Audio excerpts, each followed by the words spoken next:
নমস্কাৰ আপোনালোকক সকলোকে এক্সিয়া আইএছ একাডেমিলৈ পুনৰবাৰ স্বাগতম জনাইছোঁ।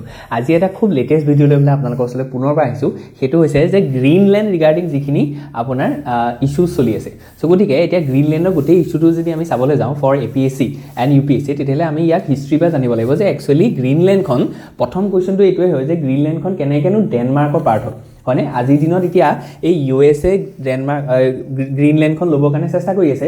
চ' আমি জাষ্ট এইটো চিন্তা কৰোঁ যে how it becomes the part of Denmark. Okay, so' গতিকে প্ৰথমতে যদি চাওঁ যে ডাইৰেক্টলি ডেনমাৰ্কখন অকণমানি এই জেগাখন, ঠিক আছে, and this is Greenland. Okay, so' এতিয়া যে প্ৰথমতে আমি এইটো দেখিলোঁ যে একচুৱেলি আইচলেণ্ডৰ পৰা কিছুমান মানুহ, যিখিনিক আমি নৰ্ছ বুলি কৈছোঁ, আৰু আপোনালোকে হয়তো ছিৰিজত দেখিছে তেওঁলোকক ভাইকিংছ বুলি কয়।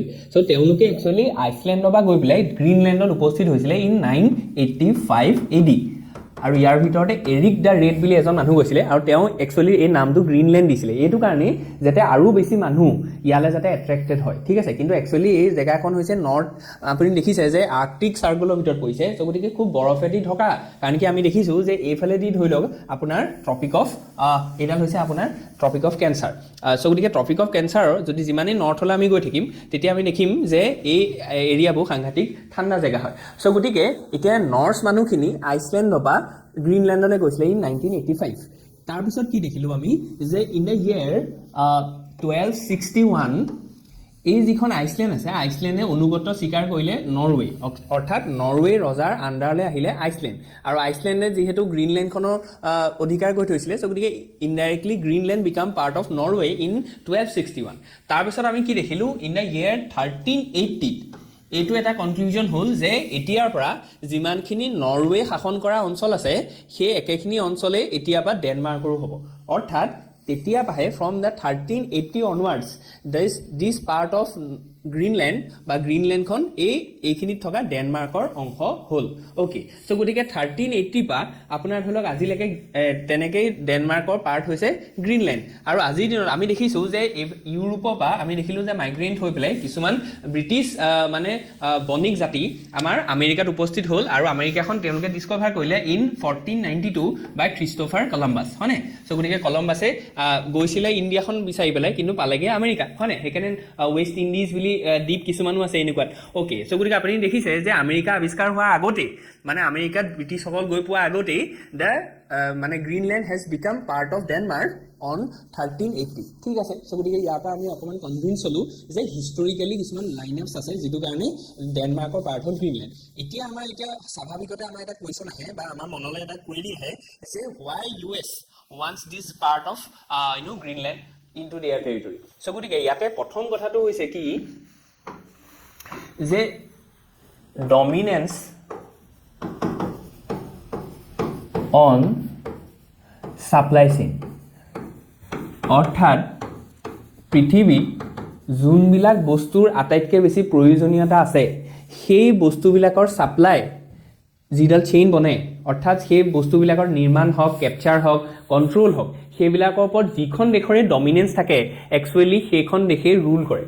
চ' এতিয়া আজিৰ দিনত US-ৰ ওচৰত কি আছে, US-ৰ ওচৰত চাবলৈ গ'লে গোটেই ৱৰ্ল্ডৰ ছাপ্লাই চেইনডাল তেওঁলোকৰ ওচৰত কণ্ট্ৰল আছে, কেৱল অকল এটা বস্তু নাই। চ' তেওঁলোকৰ ওচৰত কি আছে, অইলৰ ছাপ্লাই চেইনডাল তেওঁলোকৰ হাতত আছে। কেলৈ? কাৰণ কি চাউদি এৰেবিয়া হওক বা আমি দেখিছিলোঁ ৰিচেণ্টলি ভেনিজুৱেলা হওক, চ' গতিকে এইবিলাক US-ৰ কণ্ট্ৰলত থকা বুলি ক'ব পাৰে আপুনি, ঠিক আছে। ঠিক তেনেকৈ আৰ্মছ এণ্ড এমুনিশ্যনৰ কথা ক'ব পাৰে, কিন্তু ঠিক তেনেকৈ কৌলৰ কথা ক'ব পাৰে আপুনি। গ্ল'বেল কৌলৰ যিটো ছাপ্লাই চেইন আছে সেইডাল এতিয়াও US-ৰ ওপৰত ডমিনেণ্ট হৈছে। ঠিক তেনেকৈ যদি আমি চাবলৈ যাওঁ যে যিমানখিনি গ্ল'বেল ছফ্টৱেৰ কোম্পানীজ আছে, চ' গতিকে গোটেই ছফ্টৱেৰ কোম্পানীজখিনি আজিৰ দিনত মাইক্ৰ'ছফ্ট হওক, এপল হওক, এইখিনি গুগল হওক, ক'ত আছে? তেওঁলোকৰ বেছ হৈছে ক'ত? যে US-ত। চ' বুজি পাইছেনে? চ' গতিকে USA সকলোবিলাক গ্ল'বেল ছাপ্লাই চেইনডাল কণ্ট্ৰল কৰিব পাৰে। ইয়াতে এটা নতুনকৈ বস্তু আহিলে, সেইটো হৈছে কি আজিৰ দিনত যিখিনি বস্তুৰ খুবকৈ বেছি প্ৰচাৰ হৈ আছে সেইবিলাক বস্তু কি হয়? সেইবিলাক বস্তু হৈছে আৰ্টিফিচিয়েল ইণ্টেলিজেঞ্চ, সেইবিলাক বস্তু হৈছে যে ইলেক্ট্ৰিক ভেহিকেলছ হওক। এতিয়া ইলেক্ট্ৰিক ভেহিকেলৰ মেনুফেকচাৰিংটো কোনে কণ্ট্ৰল কৰিব বিচাৰে? আকৌ একেটা ধৰণে যে ইয়াৰ ছাপ্লাই চেইনডাল কণ্ট্ৰল কৰিব বিচাৰে USA, কাৰণ কি দিজ আৰ চাম ইমাৰ্জিং টেকনলজিজ। কিন্তু ইলেক্ট্ৰিক ভেহিকেল বনিব কিহেদি, ছ'লাৰ এনাৰ্জি বনিব কিহেদি, আপুনি ছেমি কণ্ডাক্টৰ বনিব কিহেদি, সেইবিলাক বনিব ৰেয়াৰ আৰ্থ এলিমেণ্টছ। চ' গতিকে ৰেয়াৰ আৰ্থ এলিমেণ্ট বনিব। ৰেয়াৰ আৰ্থ এলিমেণ্ট মানে কি হয়, যে ইয়াত 17টা এলিমেণ্টৰ কথা কোৱা গৈছে। ঠিক তেনেকৈ কিছুমান ক্ৰিটিকেল মিনাৰেলছ আছে, ক্ৰিটিকেল মিনাৰেলছবিলাক ৰেয়াৰ আৰ্থ এলিমেণ্টটো হ'ব পাৰে, তাৰ বিয়ণ্ডতো হ'ব পাৰে। কাৰণ কি নিকেল যদি আমি চাওঁ কপাৰ যদি আমি চাওঁ, these are sum critical minerals which are not part of rare earth element, হয়নে? সো গতিকে এই যিবিলাক মিনাৰেলছ আছে, এই মিনাৰেলছবিলাক আজিৰ দিনত কণ্ট্ৰলত নাই তাৰ US-ত। কাৰ কণ্ট্ৰলত আছে এইবিলাক? কাৰণ কি ৰেয়াৰ আৰ্থ এলিমেণ্ট হওক, ক্ৰিটিকেল মিনাৰেল হওক, এইবিলাকৰ একচুৱেলি ডমিনেঞ্চ আছে কাৰ ওচৰত? চাইনাৰ ওচৰত। সো গতিকে প্ৰথমবাৰৰ কাৰণে হিষ্ট্ৰীত US-ৰ ওচৰত এটা গ্ল'বেল ছাপ্লাই চেইনৰ মানে কণ্ট্ৰলটো হেৰাই গৈছে, বুজি পাইছেনে? সো গতিকে সেই বস্তুটো কণ্ট্ৰল কৰিছে চাইনাই। About 85% of global supply chain of copper, nickel, rare earth element are on the hands of China. So গতিকে এতিয়া চাইনিজ যিটো এগ্ৰেশ্যন আছে, চাইনিজ যিটো এই ইকনমিকেল মানে হেজিমনি ফালে গৈ আছে ৱৰ্ল্ডখন, সেইটোৰ প্ৰতি ডিষ্টাৰ্ব হয় আমেৰিকা। সো গতিকে আমেৰিকা কি লাগে? আমেৰিকাক লাগে সেই যিবোৰ ক্ৰিটিকেল মিনাৰেলছৰ ৰিজাৰ্ভছ আছে সেইবিলাক। এতিয়া আমাক যিখিনি ধৰি লওক মানে জিঅ'লজিকেল তথ্য, তাৰপৰা এইটো কথা গম পোৱা গৈছে যে এই যিখন গ্ৰীণলেণ্ড আছে, গ্ৰীণলেণ্ডৰ কোষ্টেল এৰিয়াত আমাৰ কি আছে? বহুতবিলাক critical mineral as well as rare earth element আছে।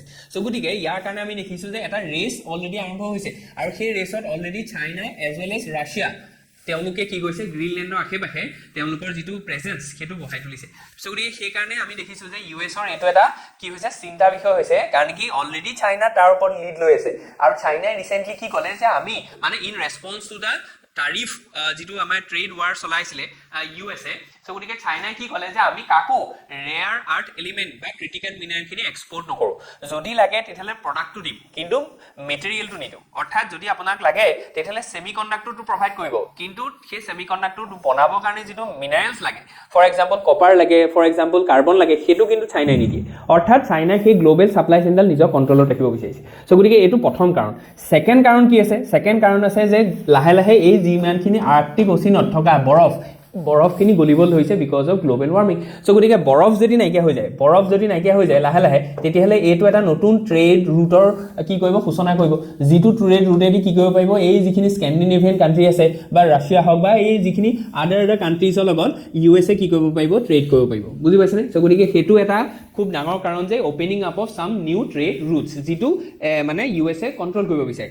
থাৰ্ডটো কি হয়? থাৰ্ডটো অতি ইম্পৰ্টেণ্ট হয় যে ইয়াত তেওঁলোকে কি কৰিব বিচাৰিছে যে আপুনি দেখিছে যে চাইনাক কণ্ট্ৰল কৰিব বিচাৰিছে বা ৰাছিয়াক কণ্ট্ৰল কৰিব বিচাৰিছে। সো গতিকে all this things have put together যদি আমি চাওঁ, তেতিয়াহ'লে আমি দেখিছোঁ যে USA যিটো এটা নতুন পলিচি যিটো লৈছে, সেইটো হৈছে যে ডোনাল্ড ট্ৰাম্পৰ যিটো পলিচি, সেই পলিচিটো হৈছে কি যে এই যিটো ৱেষ্টাৰ্ণ হেমিস্ফিয়াৰ আছে, এই ৱেষ্টাৰ্ণ হেমিস্ফিয়াৰটো কাৰ অধীনত থাকিব লাগিব? US-ৰ অধীনত থাকিব লাগিব। যেনে এইখিনি থকা ভেনিজুৱেলাখনত তেওঁ কৈছে যে ভেনিজুৱেলা কাক কেনেকৈ কি মানে অইল এক্সপৰ্ট কৰিব, that will decide by the US। ঠিক তেনেকৈ গ্ৰীণলেণ্ডতো আপুনি দেখিছে, Greenland is become the western hemisphere part হয়। সো গতিকে এই যিখন আমাৰ ডেনমাৰ্কৰ ইয়াত ডমিনেঞ্চ আছে বা ডেনমাৰ্কৰ সাৰ্বভৌমত্ব আছে, এইটো USA সহ্য কৰা নাই। সো যিটো আমি কৈছোঁ যে যিটো মুনৰো ডক্ট্ৰিন আছিলে, সেইটোকে আজিৰ দিনৰ ডনৰো ডক্ট্ৰিন হৈছে বা ৰি ইমাৰ্জ হৈছে। সো গতিকে এইকেইটা কাৰণে আমি কি দেখিছোঁ যে Donald Trump is very aggressive upon this acquisition of this Greenland. কিন্তু আমি রিসেন্টলি কি দেখিছো, ইয়াতে আমি দেখিছো যে গ্ৰীণলেণ্ড ইজ পাৰ্ট অফ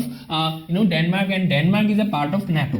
এতিয়া নেটোৰ এটা ক্লজ আছে, ডেট ইজ আৰ্টিকল 5। আৰ্টিকল 5ৰ মতে যে নেটোত 32খন কাণ্ট্ৰি আছে নহয়, যে কোনোবাই যদি এই 32খন কাণ্ট্ৰিক যদি এটেক কৰে তেতিয়াহ'লে সকলোৰে লগতে এইটো এটেক বুলি কনচিডাৰ কৰা যাব। চ' গতিকে এতিয়া পৃথিৱীত প্ৰথমবাৰৰ কাৰণে এনেকুৱা হৈছে যে নেটোৰ কাণ্ট্ৰিৰ মাজতে নিজৰ কাণ্ট্ৰি নিজৰ মানে নেটোৰ গ্ৰুপৰ বা মেম্বাৰৰ ভিতৰতে কি হৈছে এখন কাণ্ট্ৰি এইখন কাণ্ট্ৰিক একুইজিশ্যন কৰাৰ এটা মানে সিদ্ধান্ত লোৱা গৈছে। চ' গতিকে ইয়াৰ ওপৰত ৰেছপন্স আহিছে, যেনেকৈ ধৰি লওক ফ্ৰান্স হওক, UK হওক, জাৰ্মানী হওক, তেওঁলোকে অলৰেডি ইয়াৰ পৰা ট্ৰুপছ পঠাইছে যাতে USA ইয়াৰ ওপৰত কি কৰিব নোৱাৰে, এটেক কৰিব নোৱাৰে। আৰু ৰিচেণ্টলি আমি যিটো ডাভোছত যিটো ভাষণ দেখিলোঁ, সেইটো ভাষণত আমি এইটো দেখিলোঁ যে now the US president has thought that যে আমি এখন একুৱায়াৰ নকৰোঁ কিন্তু নিগ'চিয়েট কৰি পেলাই লৈ থৈ দিম। বুজি পাইছেনে? চ' গতিকে কিয় ডনাল্ড ট্ৰাম্পে এতিয়াও মানে সেই গ্ৰীণলেণ্ডখনক নিজৰ অধিকাৰ কৰিব বিচাৰিছে, বিকজ তেওঁ এই চাইনিজ যিটো ডমিনেঞ্চ আছে ইন দ্য ৱেষ্টাৰ্ণ হেমিস্ফিয়াৰ সেইটো কেতিয়াও সহ্য কৰিব বিচৰা নাই। বুজি পাইছেনে? চ' গতিকে এইখিনি লৈ পেলাই আমি আপোনালোকৰ ওচৰলৈ আহিছোঁ। আৰু কেইটামান খুব ইম্পৰ্টেণ্ট কথা আছে, সেইটো হৈছে কি যে আপোনালোকৰ ৰিচেণ্টলি এইটো মনত ৰাখিব লাগিব যে গ্ৰীণলেণ্ডৰ ওচৰত কি কি আপোনাৰ জিঅ'গ্ৰাফিকেল ইম্পৰ্টেঞ্চ আছে। যদি আমি চাওঁ তেতিয়াহ'লে আপুনি দেখিব যে this is there is a strait, এই ষ্ট্ৰেইটটোৰ নাম হৈছে ডেভিছ ষ্ট্ৰেইট। ঠিক আছে, ডেভিড ষ্ট্ৰেইটটোৰ কথা ইম্পৰ্টেণ্ট হয়। চ' গতিকে ডেভিড ষ্ট্ৰেইটে কি কৈছে, এইখন হৈছে বাফিন চি আৰু এইখন হৈছে লেব্ৰাডৰ চি। চ' গতিকে দুখন চি মাজত এটা সৰু চেনেলে কানেক্ট কৰিছে, that is called David strait. সেইটো কথা সুধিব পাৰে। আৰু কথা কি সুধিব পাৰে যে ইয়াত এটা ঠাণ্ডা কাৰেণ্ট গৈছে, সেই ঠাণ্ডা কাৰেণ্টটোৰ নাম হৈছে লেব্ৰাডৰ কাৰেণ্ট। গতিকে এইটো কথাও সুধিব পাৰে অসীম কাৰেণ্টৰ কথা সুধি থাকে লেব্ৰাডৰ কাৰেণ্ট আৰু লেব্ৰাডৰ কাৰেণ্টটো কি হয় কোল্ড কাৰেণ্ট হয় কি কাৰেণ্ট হয় কোল্ড কাৰেণ্ট সেইটো মনত ৰাখিব ঠিক আছে আৰু আমি যদি চাওঁ যে এইকেইটা আপোনালোকৰ ধৰি লওক আপোনাৰ জিঅ'গ্ৰাফিকেল ইনফৰমেশ্যন হয় যিকেইটা আপোনালোকৰ প্ৰিলিমছত হয়তো সহায় কৰিব পাৰে গতিকে আজিৰ কাৰণে ইমানেই আছিলে হোপ ইউ এনজয় ইয়াত যদি কিবা থাকে please let us know in the comment section thank U